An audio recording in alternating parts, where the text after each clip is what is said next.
16ാം നിയമസഭയുടെ സ്പീക്കറായി തിരുവഞ്ചൂർ രാധാകൃഷ്ണൻ. തിരുവഞ്ചൂർ രാധാകൃഷ്ണന് 101ഉം S C മൊയ്തീന് 35ഉം B ഗോപകുമാറിന് 3 വോട്ടുകളുമാണ് ലഭിച്ചത്. ജൂൺ 2-നാണ് ഡെപ്യൂട്ടി സ്പീക്കർ തെരഞ്ഞെടുപ്പ് നടക്കുന്നത്.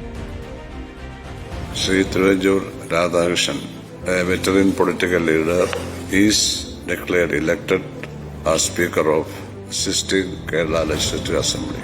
പ്രതീക്ഷിച്ചതുപോലെ മുതിർന്ന നിയമസഭാംഗമായ തിരുവഞ്ചൂർ രാധാകൃഷ്ണൻ സ്പീക്കറായി തെരഞ്ഞെടുക്കപ്പെട്ടു. 139 MLA-മാർ വോട്ട് രേഖപ്പെടുത്തിയപ്പോൾ 101 പേരുടെയും പിന്തുണ തിരുവഞ്ചൂരിന് ലഭിച്ചു.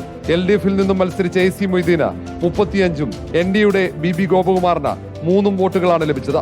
Pro tem speaker G Sudhakaran vote രേഖപ്പെടുത്തിയിട്ടില്ല. മുഖ്യമന്ത്രി വി ഡി സതീശനും പ്രതിപക്ഷ നേതാവ് പിണറായി വിജയനും തിരുവഞ്ചൂർ രാധാകൃഷ്ണനെ സ്പീക്കറുടെ ഇരിപ്പിടത്തിലേക്ക് ആനയിച്ചു. തിരുവഞ്ചൂരിന്റെ അനുഭവ സമ്പത്ത് നിയമസഭയ്ക്ക് മുതൽക്കൂട്ടാകുമെന്ന് മുഖ്യമന്ത്രി. വളരെ ദീർഘകാലത്തെ രാഷ്ട്രീയ പാരമ്പര്യവും ഭരണപരിചയവും എല്ലാം കൊണ്ടാണ് ഈ 16ാം കേരള നിയമസഭയുടെ സഭാനാഥൻ എന്നുള്ള ഒരു വലിയ സവിശേഷമായ സ്ഥാനത്തേക്ക് അദ്ദേഹം എത്തുന്നത്. ബാറ്റിംഗ് സൈഡ് നിയമിച്ച അമ്പയറായി സ്പീക്കർ മാറാതിരിക്കട്ടെ എന്നായിരുന്നു പ്രതിപക്ഷ നേതാവിന്റെ പ്രതികരണം. ബാറ്റിംഗ് സൈഡ് നിയമിച്ച അമ്പയറായി മാറാതിരിക്കാൻ വേണ്ട ജാഗ്രത സ്പീക്കർ സ്വയം പാലിക്കേണ്ടതിന്റെ ആവശ്യകതയ്ക്ക് കൂടി കൗളും ശാക്തറും അടിവരയിടുന്നുണ്ട്.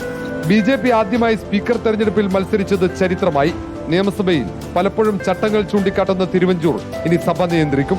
എല്ലാ അംഗങ്ങൾക്കും അവരുടെ അഭിപ്രായങ്ങൾ സഭയിൽ സ്വതന്ത്രമായും നിർഭയമായും അവതരിപ്പിക്കാൻ കഴിയുന്ന സാഹചര്യം ഉറപ്പാക്കാൻ പരമാവധി ശ്രദ്ധിക്കും എന്നറിയിക്കട്ടെ.